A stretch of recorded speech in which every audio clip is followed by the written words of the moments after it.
और मैं बड़ी हो गई। सिंधी से हिंदी भाषा में अनुवादित। लेखिका और अनुवादक देवी नागरानी। चंचलता और नटखटता उसकी नस नस में बड़ी थी। वो जवानी की तरह उमड़ उमड़ कर अपना इजहार किसी न किसी स्वरूप में करती, चाहे वह उसका उठना बैठना हो या बात करने का सलीका हो। अब मैं दो चोटियां नहीं बना सकती। पर क्यों? क्योंकि अब तुम बड़ी हो गई हो। तो क्या बड़ी होने पर दो चोटियां करना मना है? अरे मना नहीं है मिनी, पर हर एक की उम्र की बदलती अवस्थाएं होती हैं। रिश्ते बदल जाते हैं, रिश्तों के नाम बदलते हैं, और ऐसे में अपने उठन बैठन, चाल चलन और बर्ताव को भी तो बदलना पड़ता है ना, कि नहीं? माँ ने एक टुक जवाब देते हुए मिनी को चुप कराना चाहा। आपका मतलब है कि रिश्तों के नाम बदल जाने से हमें भी बदलना पड़ता है या बदलाव लाना पड़ता है? अरे बाबा, तुमसे तो बात करना बहुत ही मुश्किल है मिनी। बाल की खाल निकालने लगती हो। बेटा, उन ऊंच नीच की गलियों से गुजरने के लिए मैं तुम्हें नहीं समझाऊंगी तो और कौन आकर तुम्हें इस दुनियादारी के सलीके बताएगा या समझाएगा? माँ मिनी के माथे में तेल डालकर उसके बालों को संवार रही थी, और जब कभी ऐसा होता था तो मिनी को बहुत भला लगता था। पर आज माँ ये जाने कैसी उलझी बातें ले बैठी है, वो सोचने लगी। पर तुम ये सब बातें आज क्यों लेकर बैठी हो माँ? मिनी ने अपना माथा खुजाते हुए कहा। इसलिए कि अब तुम छोटी नहीं रही। जब लड़कियां बड़ी हो जाती हैं तो उन्हें औरत का नाम दिया जाता है, और औरत बदलाव चाहती है। माँ ने उसकी आंखों में झांकते हुए कहा, तुम चाहती हो कि दुनिया की सब लड़कियां जब औरत बन जाए तो वे सब कुछ भूल जाए? हंसना, मुस्कुराना, लंगड़ी खेलना, कबड्डी कबड्डी, तू मैं, जो बचपन से लेकर आज तक वह करती आई है। भूलने की बात नहीं, ये बदलाव की मांग है मिनी।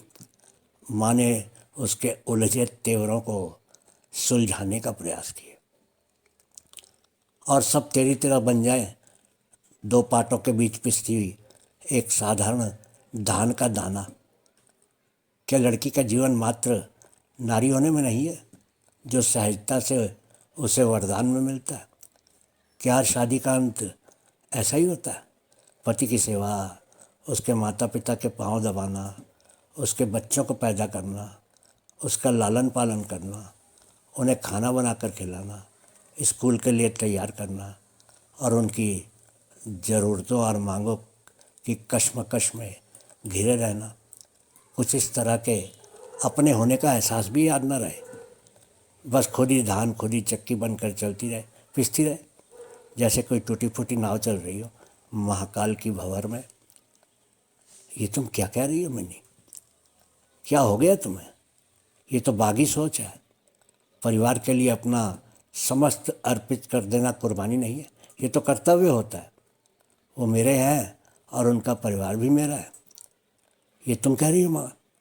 अब मैं छोटी नहीं हूँ जो यह भी न समझ सकूँ। तुम जिनकी बात कर रही हो वो मेरे पिता होते हुए भी जैसे मेरे पिता नहीं है।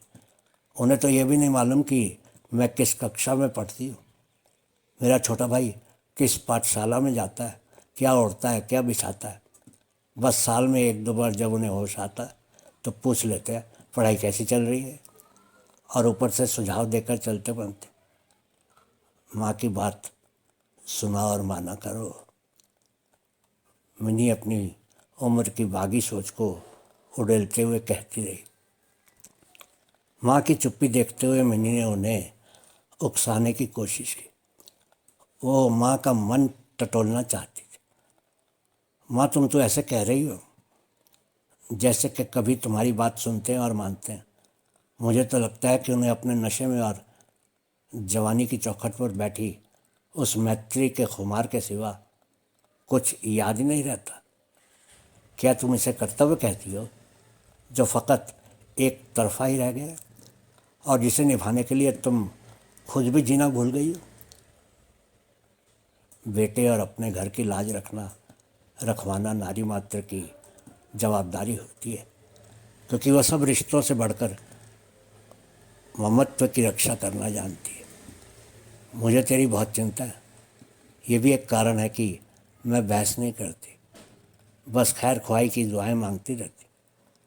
अपने घर को घर बनाने की जिम्मेदारी क्या सिर्फ तुम्हारी है माँ? मनी अब माँ को कुरेदने लगी थी। माँ, क्या सोच रही हो? माँ ने भी जैसे बात की तह तक पहुँचने की जिद पकड़ ली। मिनी, रिश्तों में अगर निभाने से ज़्यादा झेलने की बारी आ जाए तो मुलायम रिश्ते खलिश देने पर उतारू हो जाते हैं। फिर भी उन चाहे अनचाहे एहसासों के साथ जीना पड़ता है। कहीं कहीं तो अक्सर धक्के मार कर जिंदगी की गाड़ी को चलाना पड़ता है। परमा रिश्तों में तो प्यार होता है, अपनापन होता है, जवाबदारियां और फर्ज होते हैं जो सभी को बराबर बराबर निभाने पड़ते हैं। पति पत्नी एक दूसरे के परस्पर आधार होते हैं, है ना माँ? माँ की जुबान को अब ताले लग गए। सच ही तो कह रही थी मैंने। दिखने में वो चुलबुली पर समझ में काफ़ी सतर्क, तेज, दुनियादारी की समझ में परिपक्वता की पैनी नज़र रखने वाली। 10वीं में पढ़ रही है पर दुनियादारी को समझते हुए भी ना समझने का दिखावा करती है।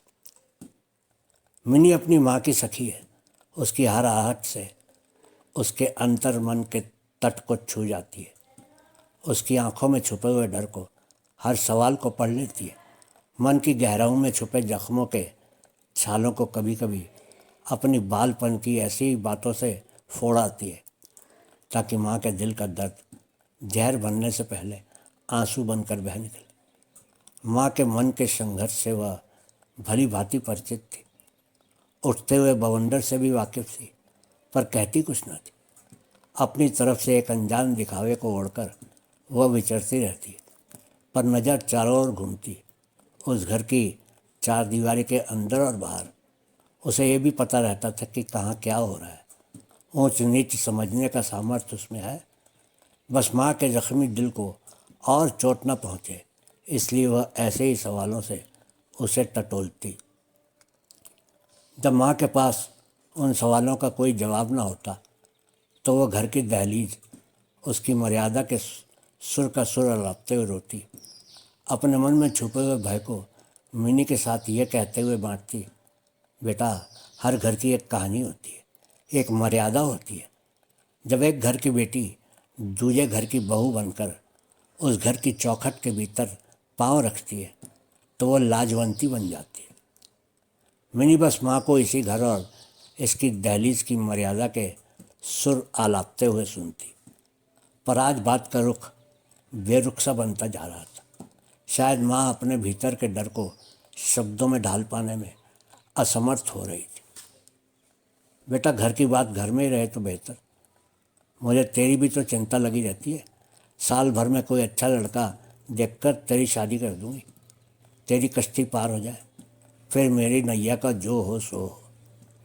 तेरा भाई तो लड़का है। ज़िंदगी के सफ़र में मर्दों को कई दिशाएं मिलती हैं, कई मोड़ आते हैं जहाँ वे अपना मन चाहा पड़ाव डाल लेते हैं।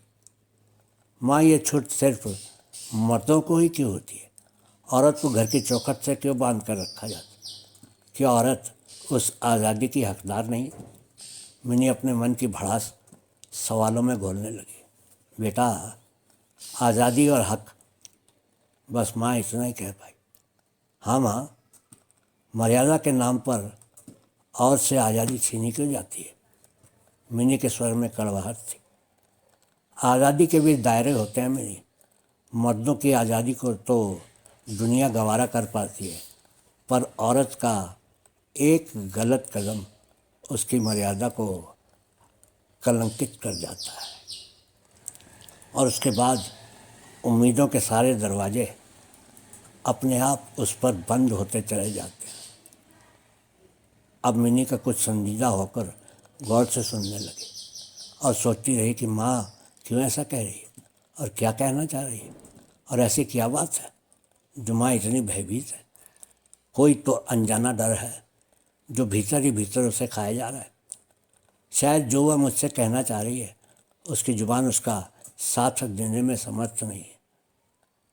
पिताजी ने प्रांगण के उस पार कुछ औताक जैसा माहौल बना रखा है, जिसमें कुछ मदहोशी के आलम को बनाए रखने का सामान सजा हुआ था। पान का बक्सा, बीड़ियों के चंद छल्ले, यहाँ वहाँ बिखरी हुई माचिस की तेलियाँ, देसी दारू की भरी और खाली बोतलें, जिनकी महक से वह कमरा गंधमय होता जा रहा था। कभी कभी माँ को लातों से मारकर पिताजी उसे उस कमरे की सफाई की ताकीद करते हुए। मिनी सुन तो लेती, पर वो नहीं जानती है कि माँ वो काम कब करती है। उसने खुली आंखों से कभी नहीं देखा, पर जानती जरूर है कि उनकी पलकों में नींद भर जाने के बाद वो ये काम करती रही होगी। ये है माँ। सोचने के भी डर लगने लगता है कि ए औरत, क्या यही तेरी कहानी है? क्या कभी बेजुबान रिश्ते जख्मों को देखकर इंसान का दामन आंसुओं से नहीं भरता, और ऐसे कई नागवार सिलसिलों को देखकर उन्हें महसूस करते हुए जैसे माँ के साथ वह भी वही दौर जी रही हो, उन दरिंदों के चुंगल का शिकार बनकर, जिनमें इंसानियत का नामो निशान दूर तक बाकी नहीं। आज घर के आंगन को पार करते हुए 2 बार मैत्री पिछवाड़े के कमरे में पिताजी के साथ बेधड़क भीतर चली गई थी, और तब माँ की आंखों की उदासी और गहरी होती हुई देखी थी उसने। मिनी की पैनी नज़रों से ये सब छुपा नहीं रहता। माँ, तुम किस संदर्भ में बात कर रही हो? तुमने कौन सा डर मन में पाल लिया है, मुझे बताओ। शायद मैं अपने ढंग से कुछ सोच पाऊँ और किसी सुझाव का दरवाज़ा खटखटा सकूँ। समस्या का समाधान तो निकाला जा सकता है, पर जब तक तुम कहोगी नहीं। माँ कुछ कह ना पाई। शायद उसे हर आहट पर एक अनचाहा डर सामने आता हुआ दिखाई दे रहा था। समाधान की संभावना ऐसे में कहाँ दिल को ढांढस बंधा पाती।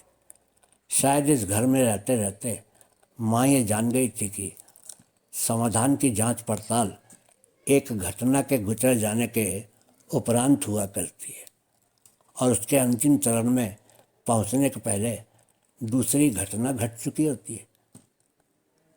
हल राहों में ही छल लिए जाते हैं। मिनी और माँ आंसुओं के दरिया में डूबती हुई नजर आई। माँ, कहो ना क्या बात है जो तुम चाहकर भी मुझसे नहीं कह पा रही हो। बेटी, तुम्हारे पिता तुम्हारे रिश्ते की बात कर रहे थे, और मैं जानती हूँ उन रिश्तों की नींव कितनी कमज़ोर होती। माँ ने कुछ झिझक भरे स्वर में धीमे से कहा। मिनी सुनकर जैसे बहरी हो गई, और माँ कहती रही, बस कोई लड़का तलाश करके तेरे हाथ पीले करना चाहती हूँ, और यही प्रार्थना करूँगी कि तू इस घर से दूर, बहुत दूर चली जा, जहाँ ये जहरीली हवाएं तेरी सांसों में घुटन न पैदा कर सके। उसी समय चरमराती आवाज़ के साथ पुराने दरवाजे का किवाड़ खुला, और अंदर आने वालों में सबसे पहले दिखाई दिए पिताजी। उनके साथ मुंह में पान दबाए, इठलाती, कमर लचकाती, मुस्कुराती मैत्री, और साथ में एक नवयुवक का नया चेहरा नजर आया, जो अपनी भूखी नज़र मिनी पर डालता हुआ आंगन से गुजरकर उस पार वाले कमरे में चला गया। पर आज जो हुआ वो पहले कभी नहीं हुआ, और जो गुजरा वो हादसा था। इस हादसे के गुजर जाने के बाद लग रहा है मैं बड़ी हो गई। वहीं उसी चौखट पर मेरा बचपन लुट गया, मासूमियत लुट गई। वो नटखटता, वो चुलबुलाहट, वो खिलखिलाहट उस हैवानियत के आगे घुटने टेक कर रह गई। शायद अमानुष बनना ज़्यादा आसान है। मनुष्य तो बस कीमत चुकाने के लिए होता है। बहुत बहुत शुक्रिया।